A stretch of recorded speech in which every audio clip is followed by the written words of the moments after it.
Gimana cara menghadapi anak kecil, cara nasihatinya biar nggak baper Ustadz? Iya, Masya Allah, Bismillahirrahmanirrahim.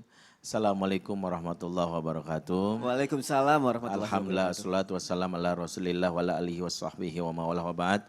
Pemirsa di rumah dan juga buat guru kita, Ustadz Maulana, Ustadz Syam, juga buat kru semua di sini. Yang Alhamdulillah masih cerah semua mukanya, Alhamdulillah THR-nya udah turun insya Allah. Amin. Ya, amin, amin. Jadi kita bicara bagaimana anak kita sebenarnya tentu kalau dia baper itu tandanya kita masih bersyukur, tandanya kita anak kita manusia kan gitu ya. Masih normal, masih hidup karena salah satu ciri kemanusiaan punya perasaan. Jadi ketika dia punya perasaan menunjukkan bahwa alhamdulillah anak kita normal. Sebab ada anak yang sama sekali tidak punya perasaan bahkan resiko. Kalau dalam ilmu psikologi namanya khawatir jadi psikopat. Ya, psikopat itu sama sekali nggak punya perasaan, makanya mencubit orang, menampar, itu salah satu yang berbahaya. Sehingga anak baper cenderung satu kita bersyukuri resiko. Keuntungannya adalah dia memiliki empati yang tinggi. Ya, dia memiliki perasaan yang peka sehingga kalau kita ngeliat anak baper jangan kita bilang gini, kamu tuh cengeng banget, tidak. Kita berpikir positif, alhamdulillah anakku punya perasaan yang peka terhadap orang lain sehingga kalau ada nenek-nenek misalnya kekurangan makanan, ada kucing yang terlindas, biasanya anak baper ini responnya berbeda dengan orang yang mungkin nggak baper. Ya akan bilang kasihan, ya itu yang pertama. Yang kedua, lantas bagaimana agar dia tidak melihat ini sebagai sisi negatif. Sebenarnya ketika seorang anak kita lagi baper, lagi sedih, sesungguhnya fungsi kita adalah melakukan sesuatu yang menyenangkan supaya dia lebih tenang. Dalam Quran itu yang harus kita lihat, misalnya surat Az-Zumar ayat 23, Allah berfirman di pertengahan ayatnya, "Tsumma talinu juluduhum wa qulubuhum ila dzikrillah." Kemudian tenanglah kulit dan juga hatinya karena mengingat Allah. Kenapa Allah sebutkan kulit sebelum hati, sebelum perasaan? Karena memang untuk menenangkan yang namanya perasaan, sentuhlah kulitnya. Salah satu strategi yang dilakukan Rasulullah kalau ingin menasihati, Rasulullah selalu melakukan sentuhan kepada setiap orang nasihati. Hadis misalnya ketika Rasulullah menasihati Abdullah bin Umar misalnya, Rasulullah menyentuh dulu bagian bahunya. Nah itu mungkin yang tadi anak ini tidak dapetin dari ibunya. Harusnya disentuh dulu bagian ini. Iya, hanya di videoin, harusnya disentuh.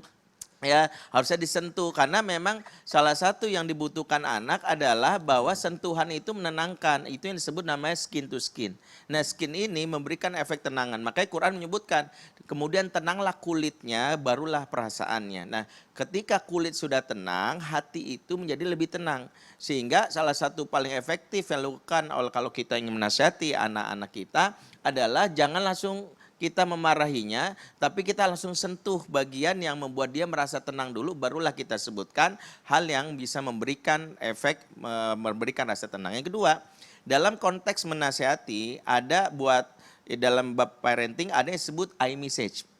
I message, ada you message. Ya, Ustadz Maulana tahu I message? Iya. Ada I message, kalau you message itu cenderung begini.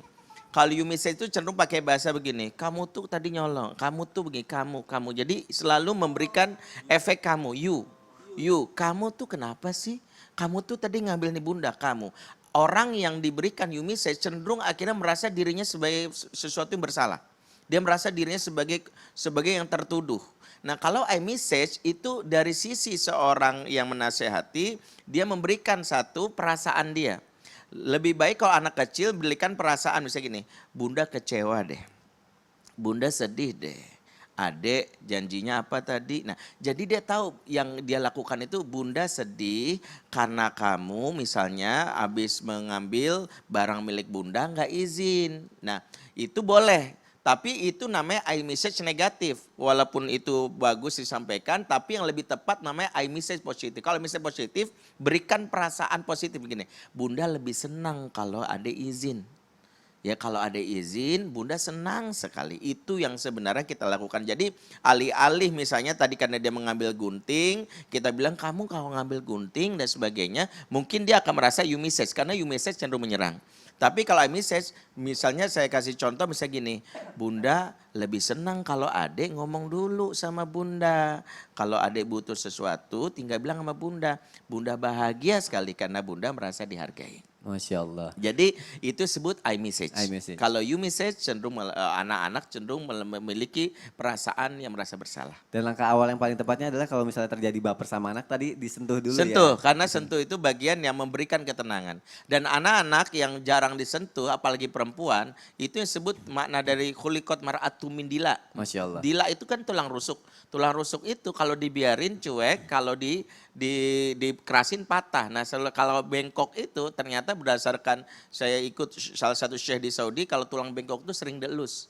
Maka wanita kalau yang suka bengkok melawan itu karena jarang dielus. Ya, jarang dielus. Masya Allah. Berarti buat jamaah yang ada di rumah juga tuh kalau misalnya anaknya lagi baper apa segala sesuatu jangan malah direkam dulu. Tapi dielus dulu. Dielus dulu. Jadi Dielus. Pak Irus suka dielus. Harus gak dielus, makanya jarang baper. Masya Allah. Masya Allah. Jazakallah khair Ustadz Hendri. Ustadz siapa? Aku mau nanya deh. Sebenarnya Rasulullah dan Nabi terdahulu itu pernah ngalami baper juga apa enggak sih? Cuma ada Terus bedanya.